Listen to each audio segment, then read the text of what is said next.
Assalamualaikum warahmatullahi wabarakatuh. Perkenalkan, kami dari kelompok 4 pada kesempatan kali ini akan mepresentasikan sebuah video mengenai Designing and Managing Service.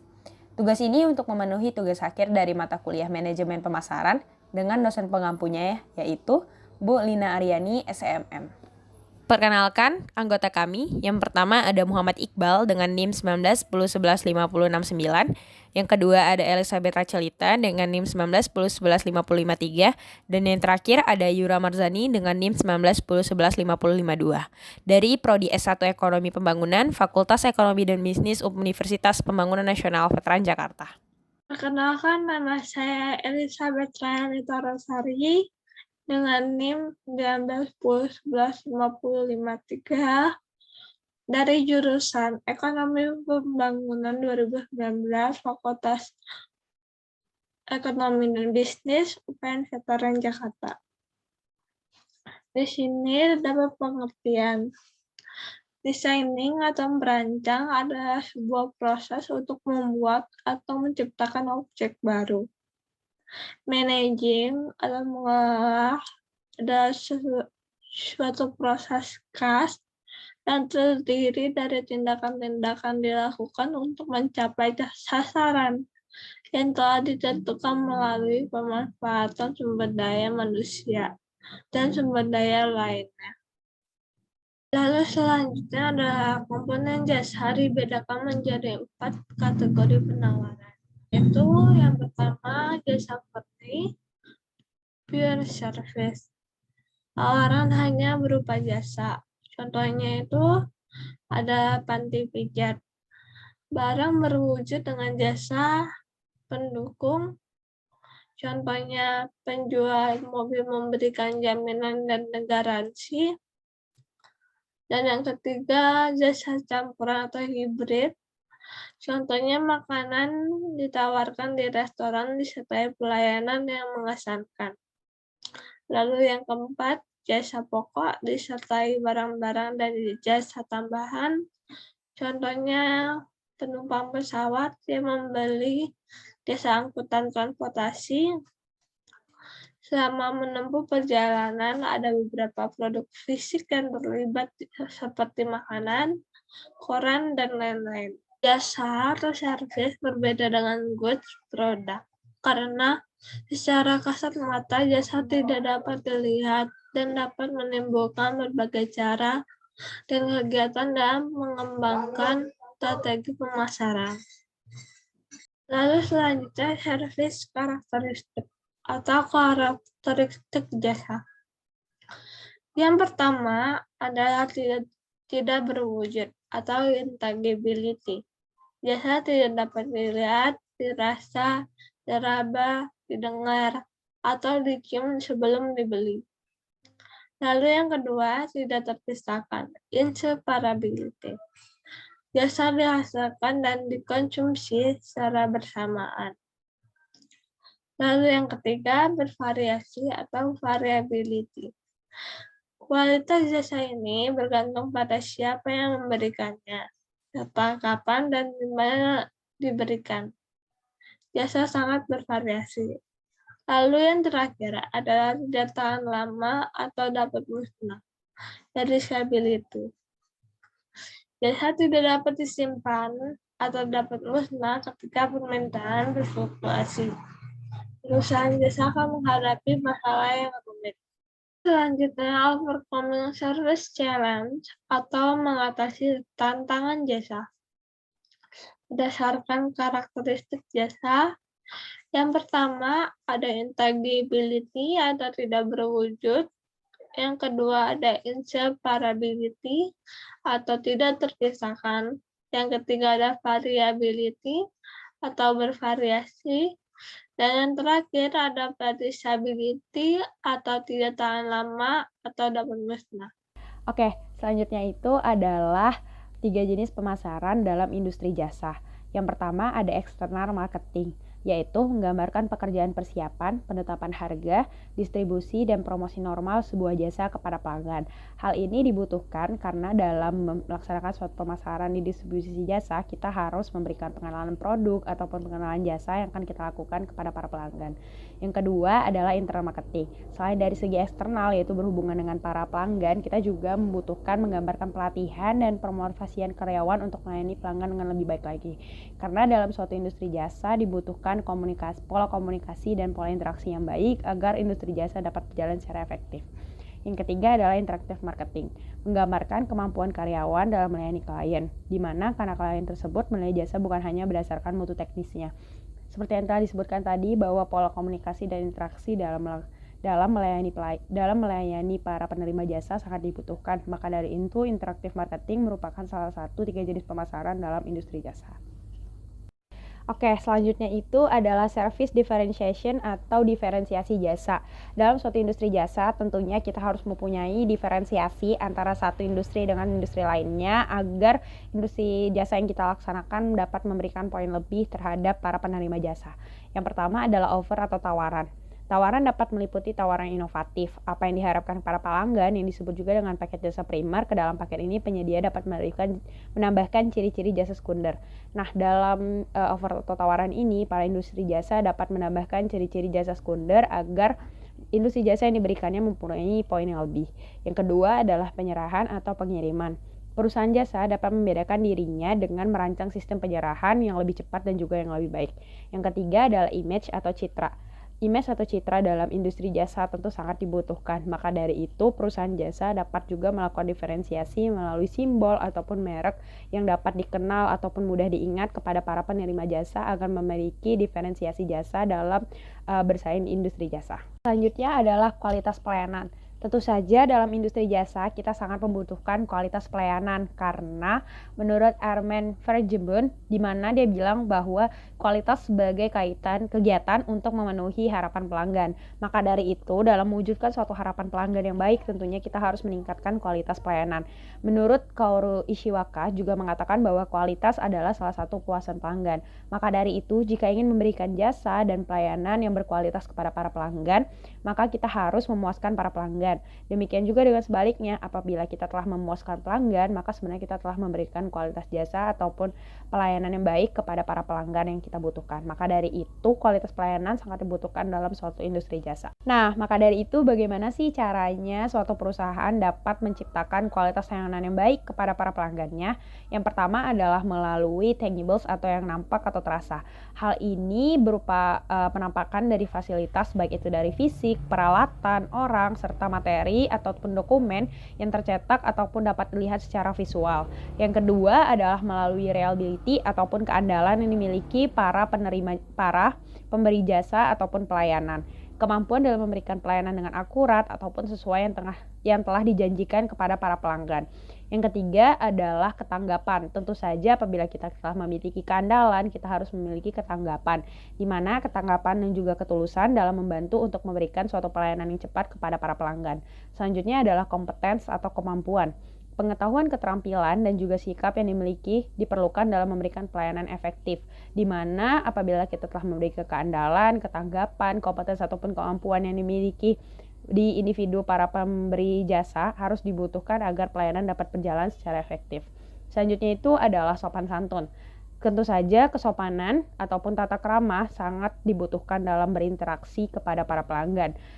Yang terakhir adalah kepercayaan atau kejujuran, di mana apabila kita telah melaksanakan hal-hal tadi, tentu saja kepercayaan kepada para penerima pelanggan sangat dibutuhkan melalui kejujuran yang telah kita lakukan dalam memberikan suatu jasa. Selanjutnya adalah security ataupun rasa aman. Nah, jaminan keamanan di dalam proses pelayanan yang membebaskan diri dari rasa keraguan ataupun kekhawatiran ataupun adanya resiko kerugian material ataupun imaterial, di mana para pelanggan dalam menerima jasa yang kita berikan memiliki rasa aman dalam menikmati jasa yang telah kita berikan. Yang selanjutnya itu adalah accessibility, di mana kemudahan untuk dapat ditemui ataupun dihubungi, dikontak di saat proses pelayanan berlangsung. Yang selanjutnya itu adalah communication, di mana mendengarkan dan memahami pelanggan dengan mengedepankan kesepakatan bersama di dalam memecahkan suatu permasalahan pelayanan. Tentu saja dalam interaksi kita harus membutuhkan pola komunikasi yang baik agar penerima jasa ataupun pemberi jasa dapat sama-sama mencapai tujuan yang sama. Terus yang terakhir adalah understanding the customer ataupun pengertian terhadap customer. karena dalam industri jasa itu adalah pola komunikasi antara dua belah pihak, maka pemahaman terhadap apa yang menjadi kebutuhan dan juga keinginan antara pelanggan dan juga para pemberi jasa sangat dibutuhkan dalam menciptakan suatu kualitas pelayanan yang baik. Kita telah membahas mengenai bagaimana saja sih cara untuk meningkatkan kualitas pelayanan. Selanjutnya itu adalah pentingnya customer service untuk meningkatkan suatu bisnis dalam khususnya industri jasa. Sebuah bisnis dapat dinilai baik jika mengalami peningkatan baik itu dari awal berdirinya bisnis tersebut sampai dengan ke titik puncak kesuksesannya, dan kemudian menjadi bisnis yang matang ataupun sustainable ataupun stabil. Pada tahap awal, pebisnis akan memikirkan bagaimana cara agar produk ataupun jasa yang diberikannya dapat bisa dikenal oleh para khalayak ramai. Nah, melewati hal itu dapat dilewati melalui masa promosi produk. Orang-orang akan mulai melirik produk atau jasa, kemudian untuk mencoba untuk membeli. Dapat diartikan berhasil apabila suatu customer itu datang lalu menjadi suatu customer tetap. Nah, maka dari itu dibutuhkan strategi marketing yang matang dalam suatu industri, khususnya industri jasa. Nama saya Muhammad Iqbal dengan NIM 069. Kemudian saya di sini akan menjelaskan mengenai bagaimana cara perusahaan mengembangkan strategi merek jasa. Yang pertama itu memilih unsur branding. Nama merek yang mudah diingat adalah hal yang penting. Elemen merek lain selain logo, simbol, karakter, dan slogan juga dapat melengkapi nama merek untuk membangun brand awareness dan brand image. Elemen merek ini sering dicoba untuk membuat layanan dan beberapa manfaat utama yang lebih konkret dan nyata. Kemudian membangun dimensi image, yaitu merancang pemasaran komunikasi dan informasi program sehingga konsumen mempelajari lebih lanjut tentang merek dan informasi yang mereka dapatkan dari layanan pertemuan. Mengembangkan merek hierarki dan merek portofolio yang memungkinkan positioning dan menargetkan segmen pasar yang berbeda-beda. Kemudian bagaimana cara perusahaan dapat mencapai keunggulan dalam pemasaran jasa? Yang pertama itu menerapkan konsep strategis, yaitu mempunyai kepekaan yang jelas terhadap pelanggan sasaran dan kebutuhan pelanggan. Apa yang menjadi permasalahan terhadap pelanggan kita itu bisa menjadi sesuatu yang merupakan kebutuhan pelanggan. Bagaimana cara kita memberikan apa yang pelanggan butuhkan, apa yang pelanggan kita inginkan, termasuk juga apa yang menjadi keluhan para pelanggan. Kemudian juga kita harus sudah mempunyai sejak awal pasaran untuk para pelanggan ini mau kalangan mana saja, mau untuk siapa saja, dan lain sebagainya. Kemudian ada komitmen manajemen puncak, yaitu mengukur masing-masing berdasarkan kualitas, pelayanan, kebersihan, serta nilai. Yang ketiga, perusahaan harus memiliki standar yang tinggi. Penyedia jasa terbaik akan menetapkan standar kualitas jasa yang tinggi. Perusahaan jasa dapat mengidentifikasikan dirinya sendiri dengan merancang sistem pengiriman yang lebih baik dan lebih cepat. Ada 3 diferensiasi, yaitu keandalan, fleksibilitas, dan inovasi.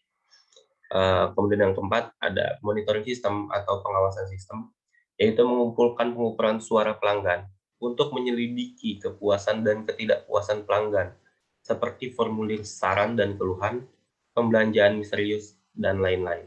Kemudian, memuaskan keluhan pelanggan. Pelanggan yang keluhannya diselesaikan dengan sering menjadi lebih setia kepada perusahaan daripada pelanggan yang keluhannya tidak pernah diselesaikan. Jadi bagaimana cara perusahaan menyelesaikan keluhan, apa yang menjadi keluhan para pelanggan, bagaimana cara kita menyelesaikannya, bagaimana cara kita berkomunikasi dengan para pelanggan yang sedang menyampaikan keluhannya, dan lainnya. Kemudian memuaskan karyawan perusahaan. Perusahaan-perusahaan besar tahu bahwa setiap karyawan yang positif itu dapat meningkatkan kinerja para karyawan dan meningkatkan kualitas dari perusahaan itu sendiri. Karena peningkatan kualitas perusahaan itu juga dapat meningkatkan loyalitas para pelanggan. Ada korelasi yang tinggi antara kepuasan pelanggan, kepuasan karyawan, dan profit yang didapat perusahaan. Kemudian yang ketujuh, ada mengelola produktivitas, yaitu mengurangi tekanan yang berat untuk tetap menurunkan biaya dan meningkatkan produktivitas. Kemudian bagaimana penyelesaian masalah atau pemecahan keluhan. Yang pertama itu ada hiring criteria and training for employees, yaitu menyusun kriteria rekrutmen dan program pelatihan yang memperhitungkan peran perbaikan layanan karyawan. Yang kedua, ada develop guidelines for fairness, yaitu menyusun pedoman perbaikan layanan yang berfokus pada pencapaian keadilan dan kepuasan pelanggan. Yang ketiga, dari most complaint barrier, yaitu menghilangkan hambatan yang mempersulit pelanggan mengeluh. Jadi bagaimana cara kita memberikan akses bagi para pelanggan untuk dengan mudah menyampaikan keluhannya, menyampaikan apa yang menjadi permasalahannya selama ini. Kemudian yang keempat, analyze types and sorts of complaints, yaitu mempertahankan basis data produk dan pelanggan yang memungkinkan perusahaan menganalisa tipe dan sumber keluhan dan menyesuaikan kebijakan-kebijakan. Ini ada contoh kasus dari Bank BCA. Bank BCA itu berdiri pada tanggal 21 Februari pada tahun 1957 di Perniagaan Kota Jakarta dengan nama Bank Sentral Asia (NP). Setelah go public pada tahun 2002, BCA berubah nama menjadi PT Bank Sentral Asia (TBK). Dengan bertambahnya usia, BCA selalu menawarkan beragam solusi finansial dan layanan transaksi perbankan untuk berbagai kalangan dan rentang usia. Siapa saja bisa menikmati kemudahan, kenyamanan dalam melakukan transaksi yang didukung kekuatan antar jaringan, antar cabang, luasnya jaringan ATM, serta perbankan elektronik lainnya dari Bank BCA. Rentang usia berapapun dan kalangan manapun dapat menikmati fasilitas yang ada di Bank BCA itu tersendiri. Melalui beragam produk dan layanan yang berkualitas dan tepat sasaran, solusi finansial BCA mendukung perkembangan setiap jenis usaha yang dimiliki para nasabah, baik usaha kecil, usaha menengah, maupun usaha yang berskala besar. Karena mereka paham, memenangkan kepercayaan untuk memberikan solusi terbaik bagi kebutuhan finansial para nasabah adalah suatu kehormatan dan kebanggaan, dan juga dapat menimbulkan kepercayaan yang tinggi dari pelanggan terhadap perusahaan untuk mendapatkan loyalitas dari para pelanggan. Kemudian kerja keras, kebijakan pengelolaan yang baik, komitmen dan peraturan kepada regulasi membawa BCA menjadi bank dengan prestasi dan reputasi yang membanggakan. Kriteria penilaian yang dipakai adalah kualitas manajemen, kualitas produk atau jasa, inovasi, nilai investasi jangka panjang, posisi keuangan, kemampuan menarik dan mengembangkan potensi karyawan berpotensi, tanggung jawab komunitas dan lingkungan, bijaksana penggunaan aset, dan efektivitas menjalankan bisnis secara regional. Selain soal antrian yang lama, BCA juga menyediakan banyak sekali fasilitas-fasilitas nasabah. Sesuai dengan misinya yang ingin memberikan kemudahan bagi para nasabah, BCA adalah bank yang pertama kali menggunakan fitur e-banking atau electronic banking. Dengan fasilitas ini, nasabah dapat menikmati fasilitas-fasilitas seperti transfer, pembayaran, valuta asing, itu dengan sangat mudah karena dapat dilakukan dimanapun dan kapanpun. Juga dengan limit pembayaran yang lebih besar dari kartu ATM. Jadi kesimpulannya, jasa bersifat tidak berwujud, tidak terpisahkan, bervariasi, dan mudah lenyap. Masing-masing karakteristik membawa tantangan dan memerlukan strateginya masing-masing.